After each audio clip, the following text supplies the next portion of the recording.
தமிழை பொறுத்த வரைக்கும் எழுத்து பிழை இல்லாமல் எழுதி பாருங்கள். கொஸ்டின்ஸை 1க்கு 2 முறை ரீட் பண்ணுங்கள்.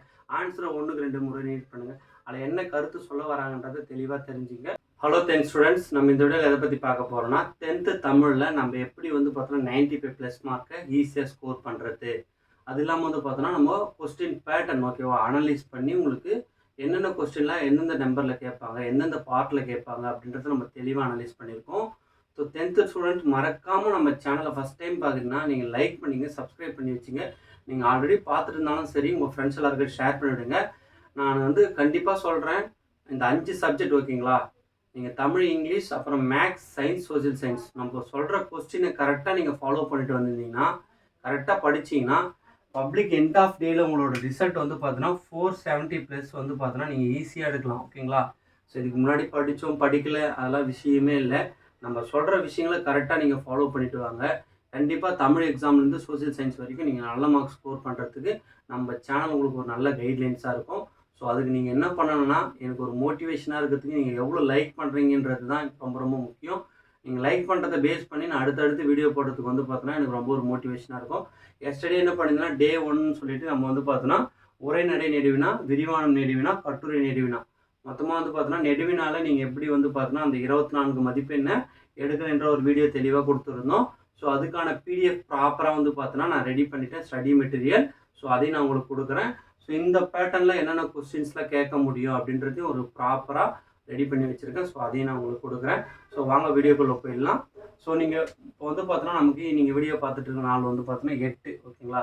நமக்கு 8, 9, 10 3 நாள் இருக்குது. இந்த 3 நாளில் நான் சொல்கிற விஷயங்களை கரெக்டாக நீங்கள் டைம் ஷெட்யூல் போட்டு படிச்சுட்டு வந்தீங்கன்னா கண்டிப்பாக 10th எக்ஸாமுக்கு நீங்கள் பார்த்தோன்னா பிஃபோர் டேவே பார்த்தோன்னா ப்ராப்பராக பார்த்தோன்னா நீங்கள் ஃபுல்லாக படித்து நீங்கள் ரிவிஷன் பண்ணலாம் ஓகேங்களா.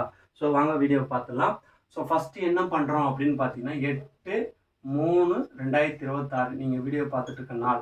ஸோ இந்த நாளில் நம்ம என்ன பண்ணணும் அப்படின்னு பார்த்தீங்கன்னா ஃபஸ்ட்டு பகுதி 1ல் கேட்குற 15 1 மார்க். ஸோ இந்த 15 1 மார்க் எந்தெந்த இல்லை நமக்கு கேட்குறாங்க அப்படின்னு பார்த்தீங்கன்னா கொஸ்டின் பேப்பரை அனலைஸ் பண்ணி நம்ம எடுத்ததில் பார்த்தோன்னா book bag, book inset first பார்த்தீங்கன்னா இன்றைக்கி நீங்கள் தரவு படிச்சிருங்க ஓகேங்களா. 7/1லேருந்து 7/7 வரைக்கும் புக் பேக் 1 மார்க்ஸை நல்லா தெளிவாக தரவு படிச்சிருங்க. அதுக்கப்புறம் என்ன பண்ணால் இலக்கணத்தில் இருக்கிற 1 மார்க்ஸை மட்டும் ஃபஸ்ட்டு ஓகேங்களா, நம்ம பிடிஎஃப் கொடுத்துருக்கோம், அந்த 1 மார்க்ஸை நல்லா தெளிவாக படிச்சுங்க. அப்புறம் திருக்குறளில் இருக்கிற 1 மார்க்ஸை பார்த்தோன்னா தெளிவாக ஓகேங்களா book bag, book inset. So அதோட டாபிக்ஸை நல்லா தெளிவாக படிச்சுங்க. அப்புறம் இலக்கண குறிப்பில் இருக்கிற 1 மார்க்ஸ் டாபிக்ஸ் அப்புறம் பார்த்தோன்னா நம்ம பிடிஎஃப் கொடுத்துருக்கோம், அந்த பிடிஎஃப்ல இருக்கிற 1 மார்க்ஸை தெளிவாக பார்த்துக்குங்க. அதுக்கப்புறம் பார்த்தோன்னா நூலாசிரியர் சொல்லிட்டு பார்த்தோன்னா உங்கள் புக்கில் இருக்கும். ஸோ அதை தெளிவாக பார்த்துங்க. அதுலேருந்து ஒரு 1 மார்க் வர அதிக வாய்ப்பு இருக்குது. அப்புறம் அந்த பாடல் வரிகளை கொடுத்துட்டு அதுலேருந்து பார்த்தோன்னா ஒரு 1 மார்க் கேட்க அதிக வாய்ப்பு இருக்குது. அப்புறம் பார்த்தோன்னா சொல்லும் பொருளும் என்ற டாபிக்ஸ்லேருந்து பார்த்தோன்னா ஒரு 1 மார்க் கேட்க அதிக வாய்ப்பு இருக்குது. பாடலை படித்து பின்வரும் அந்த டாபிக்ஸ்லேருந்து பார்த்தோன்னா ஒரு 1 மார்க்கு வர வாய்ப்பு இருக்குது. அதுக்கப்புறம் பார்த்தோன்னா வினாக்களுக்கு விடை தருக. ஸோ கண்டிப்பாக இந்த வினாக்களுக்கு விடை தருகையிலேருந்து ஒரு டாபிக்ஸ் கண்டிப்பாக ஒரு 1 மார்க் வர வாய்ப்பு இருக்குது. அகராதி பார்த்தோன்னா ஆல் யூனிட்ஸ் நீங்கள் படிச்சிட்டிங்கன்னா 7 பார்த்தோன்னா கண்டிப்பாக அதுலேருந்து ஒரு 1 மார்க் வந்துடும். ஸோ இப்போ 1 மார்க்கில் நீங்கள் 15 மார்க் எடுக்கணும், என்னென்ன டாபிக்ஸ்லாம் படிக்கணும்னு ஒரு வாட்டி நல்லா தெளிவாக பார்த்துக்கேன். ஸோ இதை பார்த்தோன்னா ஸ்க்ரீன்ஷாட் எடுத்துக்கங்க. ஸோ அது இல்லாமல் நான் இன்ஸ்டாவில் இதை அப்படியே போஸ்ட் பண்ணுவேன், நீங்கள் அதுலேயும் பார்த்துக்கலாம். ஸோ இன்ஸ்டாவில் மறக்காமல் பார்த்துட்டு இருந்தீங்கன்னா யூடியூப்ல சப்ஸ்கிரைப் பண்ணி வச்சுங்க. ஸோ இப்போ பார்த்தோன்னா நம்ம 18/3/2026 பார்த்தோன்னா ஃபஸ்ட்டு 1 மார்க்கை கம்ப்ளீட் பண்ணுறோம் ஓகேங்களா. நீங்கள் வீடியோ பார்த்த செஷன்லேருந்து 1 மார்க்ஸை கம்ப்ளீட் பண்ணுறேன். அதுக்கப்புறம் என்ன பண்ணுறீங்கன்னா பகுதி 2ல் கேட்குற மொத்தமாக பார்த்தோன்னா நமக்கு 18 மதிப்பெண் கேட்பாங்க ஓகேங்களா. 4 2 8 மார்க் பார்த்தோன்னா உங்களுக்கு குருவினாலேருந்து கேட்பாங்க. I2 10 மார்க் பார்த்தோன்னா உங்களுக்கு இலக்கணத்துலேருந்து கேட்பாங்க. ஸோ அதுக்கு என்னென்ன டாபிக்ஸ்லாம் படித்தா நீங்கள் ஈஸியாக ஸ்கோர் பண்ணலாம் அப்படின்றது. அது இல்லாமல் பார்த்தோன்னா இதில் ஒரு கட்டாய வினா கேட்பாங்க 21. அந்த 21 என்னென்னா திருக்குறள் கேட்பாங்க. திருக்குறளை பொறுத்த வரைக்கும் நீங்கள் எல்லா திருக்குறளுமே கம்பல்சரி தரவாக படித்து தான் ஆகணும். ஸோ அப்படின்னும் போது நம்ம ஃபஸ்ட்டு என்ன குருவினால பார்க்க போகிறோம்னா செய்யுள் இருக்கிற குருவினா நம்ம கொடுத்துருக்க குருவினா மட்டும் நல்லா தரவு பார்த்துங்க. அப்புறம் உரைநடையில் இருக்கிற குருவினா நம்ம கொடுத்துருக்க கொஸ்டின்ஸ் மட்டும் பார்த்தா போதும். திருக்குறளில் இருக்கிற குருவினா, அதுக்கப்புறம் இலக்கணத்தில் இருக்கிற குருவினா. ஸோ இது 4 டாபிக்ஸ் ரொம்ப ரொம்ப இம்பார்ட்டன்ட். அப்புறம் பார்த்தோன்னா மயங்கொலி சொற்கள் ரொம்ப ரொம்ப ஒரு இம்பார்ட்டண்டான ஒரு டாபிக். ஸோ இதுலேருந்தும் உங்களுக்கு ஒரு 2 மார்க்ஸ் வர வாய்ப்பு இருக்குது. அப்புறம் பார்த்தோன்னா கலை சொற்கள் பார்த்தோன்னா ஆல் இயல் ஒரு ஏழு இல்லாமல் எல்லா ஏழில் இருக்கிற கலை சொற்கள் நல்லா தெளிவாக பார்த்துங்க. ஸோ அதுலேருந்து கண்டிப்பாக உங்களுக்கு பார்த்தோன்னா ஒரு 2 மார்க்ஸ் கேட்க வாய்ப்பு இருக்குது. அப்புறம் பார்த்தோன்னா இரு சொற்களை ஒரே தொடரில் அமைக்க. ஸோ இந்த இரு சொற்களை உரை தொடரில் அமைக்கின்றது ரொம்ப ரொம்ப ஒரு இம்பார்ட்டண்டான ஒரு டாபிக்ஸ். ஸோ இப்போ உங்களுக்கு புரிஞ்சிட்டு இருக்குன்னு நினைக்கிறேன். ஸோ அதுக்கப்புறம் வந்து பார்த்தீங்கன்னா பகுப்பத உறுப்பிலக்கணம். பகுப்பத உறுப்பிலக்கணம் கண்டிப்பாக ரொம்ப ரொம்ப ஒரு இம்பார்ட்டண்டான டாபிக்ஸ். ஸோ அதுலேருந்து வந்து பார்த்தீங்கன்னா ஒரு 2 மதிப்பெண் கேட்க வாய்ப்பு இருக்கு. அப்புறம் வந்து பார்த்தீங்கன்னா விடைக்கேற்ற வினா அமைக்க. ஸோ விடைக்கேற்ற வினா அமைக்க ஓகேங்களா, ஒரு விடை இருக்கும், அதுக்கான கொஸ்டின்ஸ் நீங்கள் கரெக்டாக அமைக்கணும். திருக்குறள் கண்டிப்பாக நீங்கள் ஆல் யூனிட்ஸில் இருக்கிற திருக்குறளை நல்லா தரவு படித்தாதான் நீங்கள் வந்து பார்த்தீங்கன்னா கட்டாய வினா வந்து பார்த்தீங்கன்னா தெளிவாக எழுத முடியும். ஸோ திருக்குறளை பொறுத்த வரைக்கும் ஸ்கிப் மட்டும் பண்ணிடாதீங்க. ஸோ அதுக்கப்புறம் இருக்கிற டாபிக் வந்து பார்த்தீங்கன்னா ஊர் பெயர் மருவு ரொம்ப ரொம்ப இம்பார்ட்டண்டான ஒரு டாபிக்ஸ். அப்புறம் வந்து பார்த்தீங்கன்னா தொகை சொற்களை அடையாளம் காண்க, இதுவும் ரொம்ப ரொம்ப இம்பார்ட்டண்டான ஒரு டாபிக்ஸ். கலவை தொடர்களாக மாற்றுக, இதுவும் ரொம்ப இம்பார்ட்டண்டான டாபிக்ஸ். அப்புறம் வந்து பார்த்தீங்கன்னா சொற்களை பிரித்தும் பார்த்தும் பொருள், ஸோ அந்த டாபிக்ஸும் ரொம்ப இம்பார்ட்டன்ட். அப்புறம் வந்து பார்த்தீங்கன்னா ஓமையை பயன்படுத்தி சொற்பெயர், அதுவும் ரொம்ப ஒரு இம்பார்ட்டண்டான டாபிக்ஸ். அப்புறம் வந்து பார்த்தோன்னா பழைமொழி நிறைவு செய்க, இதுவும் ரொம்ப ரொம்ப இம்பார்ட்டண்டான டாபிக்ஸ். ஸோ நம்ம சொல்கிற டாபிக்ஸ் எல்லாத்தையும் நல்லா தெளிவாக பார்த்துட்டு வாங்க. அப்புறம் வினை மூற்றை வினையால் அணையும், இந்த ஒரு டாபிக்ஸும் ரொம்ப ரொம்ப இம்பார்ட்டண்டான டாபிக்ஸ். அப்புறம் வந்து பார்த்தோன்னா பிழைகளை திருத்தி அந்த எழுதணும் பார்த்தீங்கன்னா, அந்த டாபிக்ஸும் ரொம்ப நல்ல இம்பார்ட்டண்டான டாபிக்ஸ்.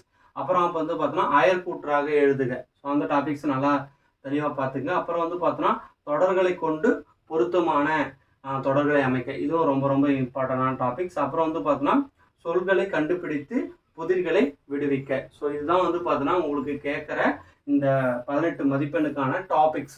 ஸோ இந்த டாபிக்ஸ்க்கான பிடிஎஃபை நான் கீழே வைக்கிறேன் ஓகேங்களா.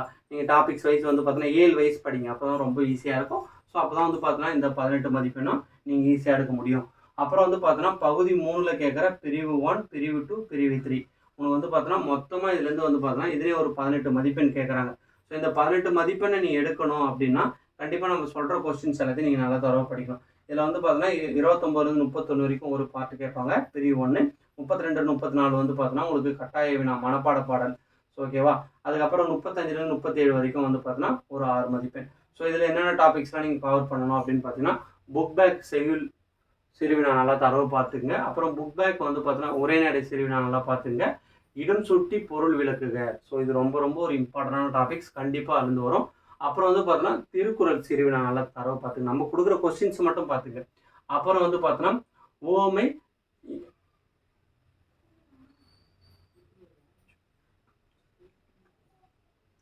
ஸோ அதுக்கப்புறம் வந்து பார்த்தோன்னா ஓமை சுட்டும் செய்திகளை விளக்குக, ரொம்ப ரொம்ப ஒரு இம்பார்ட்டண்டான ஒரு டாபிக்ஸ். அப்புறம் வந்து இலக்கண வினாக்கள் நல்லா தரவு பாட்டுங்க. உரை பற்றியை படித்து விடையளிக்க, ஒரு டாபிக்ஸ் கொடுத்துருப்பாங்க, அதை பற்றி நீங்கள் படிச்சுட்டு அப்புறம் வந்து பார்த்தோன்னா விடையளிக்க. அப்புறம் பார்த்தோன்னா ஒரு மெயினான டாபிக்ஸ் வந்து பார்த்தோன்னா உங்களுக்கு அணி, இதுலேருந்து கண்டிப்பாக ஒரு 3 மதிப்பெண் வந்துடும். ஸோ அதில் என்னென்ன அணி படிக்கணும் பார்த்தோன்னா நிரல்நிறை அணி, ஓமை அணி, தற்குறிப்பேற்ற அணி, வஞ்சிப்புகழ் அணி, ஓகேவா, 5 புகழ் அணி. ஸோ இந்த டாபிக்ஸை நல்லா தரவு படிச்சிங்கன்னா 4 அணிலேருந்து ஒரு அணி வந்துடும். அப்புறம் வந்து பார்த்தோன்னா குறிப்பு வரைக வினா, இது ரொம்ப ஒரு இம்பார்ட்டண்டான ஒரு வினா. அப்புறம் வந்து பார்த்தோன்னா மனப்பாட பாடலில் வந்து பார்த்தோன்னா நான் ஒரு 4 பாடல் கொடுத்துருக்கேன். ஸோ மனப்பாட பாடலை பொறுத்த வரைக்கும் நீங்கள் எல்லா டாபிக்ஸுமே படிச்சிருங்க. ஸோ அதுலேருந்து கண்டிப்பாக ஒரு மனப்பாட பாடல் வந்துடும். ஸோ ஸ்லோவில் என்ன சொன்னீங்கன்னா இந்த மனப்பாட பாடலாச்சும் நல்லா தரவு படிச்சிங்க. அப்புறம் அழகீட்டு வாய்ப்பாடு நல்லா தரவு படிச்சிங்க. ஸோ இதுதான் வந்து பார்த்தோன்னா உங்களுக்கு என்னைக்கு ஸ்டடி பிளான் பார்த்தீங்கன்னா 9/3/2026 ஓகே, காலைல செஷனில் இது நல்லா தரவு பார்த்துருங்க இந்த டாபிக்ஸ் எல்லாத்தையும்.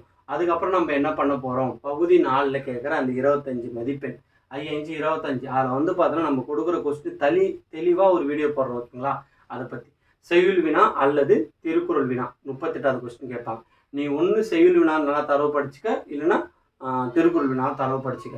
அதுக்கப்புறம் 39ல் வந்து பார்த்தோன்னா கடிதம் கேட்பாங்க. அப்புறம் வந்து அல்லதுல கட்டுரை கேட்பாங்க ஓகேங்களா. ஸோ கட்டுரை வந்து பார்த்தோன்னா 8 மதிப்பெண்லேயும் வரும், ஒரு 5 மதிப்பெண்லேயும் 1 வரும். அதுக்கப்புறம் 40வது கொஸ்டின் வந்து பார்த்தோன்னா காட்சி கண்டு கவினூறு. ஸோ காட்சி கண்டு கவினூறு நான் தெளிவாக ஒரு பிடிஎஃப் வச்சுருக்கேன் ஓகேங்களா. அந்த பிக்சரில் இருக்கிற நீங்கள் வீடியோஸும் அந்த பிடிஎஃப் மட்டும் நீங்கள் ரெஃபர் பண்ணால் போதும், கண்டிப்பாக வந்து பார்த்தோன்னா நீங்கள் அந்த 5 மதிப்பெண் எடுத்துலாம். அப்புறம் படிவம் நம்ம கொடுக்குறோம், ஸோ அந்த படிவத்தை மட்டும் ரெஃபர் பண்ணிங்க. அப்புறம் 42வது வந்து பார்த்தோன்னா ஃபர்ஸ்ட் ஆப்ஷனில் என்ன கேட்குறாங்கன்னா நிற்க அதற்கு தக கேட்குறாங்க. 6 ஆப்ஷனில் என்ன பண்ணால் மொழிபெயர்க்க கேட்குறாங்க. ஸோ இந்த 25 மதிப்பெண் எடுக்கணும்னா ஸோ இந்த டாபிக்ஸை நீங்கள் நல்லா தரவு படிச்சுக்கணும். ஸோ ஆல்ரெடி பகுதி 5க்கு வந்து பார்த்தோன்னா நம்ம ஆல்ரெடி வீடியோ போட்டிருந்தோம் ஓகேங்களா. ஸோ அந்த நெடுவினா மட்டும் நீங்கள் படிங்க, வேறு எந்த நெடுவினாவும் படிக்க வேணாம். ஸோ ஃபஸ்ட்டு நெடுவினா உரைநடை நெடுவினா 6 ஆப்ஷனில் 2 கொஸ்டின் கேட்டு தான் ஒரு கொஸ்டின் சொல்லுவாங்க. ஸோ அப்புறம் வந்து பார்த்தோன்னா விரிவான நெடுவினா, அப்புறம் கட்டுரை. ஸோ உங்களுக்கு இப்போ நான் சொன்ன டாபிக்ஸ்லாம் உங்களுக்கு புரிஞ்சிருக்கும், நான் திரும்பவும் சொல்கிறேன். ஸோ தமிழ் எக்ஸாம் பொறுத்த வரைக்கும் நீங்கள் ஸ்டடி பிளான் ப்ராப்பராக போட்டு படிச்சிங்கன்னா கண்டிப்பாக நல்ல மார்க்ஸ் ஸ்கோர் பண்ணலாம். நம்ம என்ன பண்ண போகிறோம் அப்படின்னு பார்த்தீங்கன்னா, ஃபஸ்ட்டு 8ஆம் தேதி நான் சொன்னா போல தான், ஓகேங்களா? 8/3 இன்னைக்கு 2026 நம்ம என்ன படிக்க போகிறோம்? ஃபஸ்ட்டு பகுதி 1ல் இருக்கிற 1 மார்க்ஸை தெளிவாக படிக்கிறோம். அப்புறம் குருவினாவை நம்ம கம்ப்ளீட் பண்ண போகிறோம். ஸோ அப்புறம் வந்து பார்த்தோன்னா 1ஆம் தேதி நம்ம என்ன பண்ண போகிறோம்னா, சிறுவினா எல்லாத்தையும் நல்ல தரவு கம்ப்ளீட் பண்ணிவிட்டு, அதுக்கப்புறம் வந்து பார்த்தீங்கன்னா பகுதி 4ல் இருக்கிற அந்த 5 மதிப்பெண் எல்லாத்தையும் நல்லா தரவு படிக்கிறோம். அப்புறம் வந்து பார்த்தீங்கன்னா 10ஆம் தேதி ஆல்ரெடி நம்ம உரைநடை நெடுவினா படிக்க சொல்லியிருந்தோம். படிக்காதவங்க நீங்கள் முன்னாடி இதில் ஏதாவது ஒரு ஷெட்யூல் போட்டு படிச்சிருங்க. ஸோ கடைசி நாளில் வந்து பார்த்தோன்னா நீங்கள் ரிவிஷன் பண்ணுங்க, ஓகேங்களா? இதை படிச்சுட்டு நீங்கள் ரிவிஷன் பண்ண ஸ்டார்ட் பண்ணலாம். ஆனால் 10th ஸ்டூடெண்ட் நான் தெளிவாக சொல்கிறேன், நீங்கள் எந்த அளவுக்கு படிக்கிறீங்களோ அந்த அளவுக்கு ரிவிஷன் பண்ணுங்கள். ஸோ 10th தமிழை பொறுத்த வரைக்கும் நீங்கள் படிக்கிற கொஸ்டின் தான் கண்டிப்பாக வரும். நீங்கள் அதுக்கு என்ன பண்ணணும்னா, ஸோ 1க்கு 2 முறை எழுத்துப்பிழை இல்லாமல் எழுதி பாருங்கள். தமிழை பொறுத்த வரைக்கும் எழுத்துப்பிழை இல்லாமல் எழுதி பாருங்கள். கொஸ்டின்ஸை 1க்கு 2 முறை ரீட் பண்ணுங்கள். ஆன்சரை 1க்கு 2 முறை ரீட் பண்ணுங்கள். அதில் என்ன கருத்து சொல்ல வராங்கன்றதை தெளிவாக தெரிஞ்சுங்க. ஸோ இந்த வீடியோ உங்கள் எல்லாருக்கும் யூஸ்ஃபுல்லாக இருக்குன்னு நினைக்கிறேன். யூஸ்ஃபுல்லாக இருந்தால் உங்கள் ஃப்ரெண்ட்ஸ் எல்லாருக்கும் ஷேர் பண்ணுங்கள். மறக்காமல் லைக் பண்ணிக்கங்க.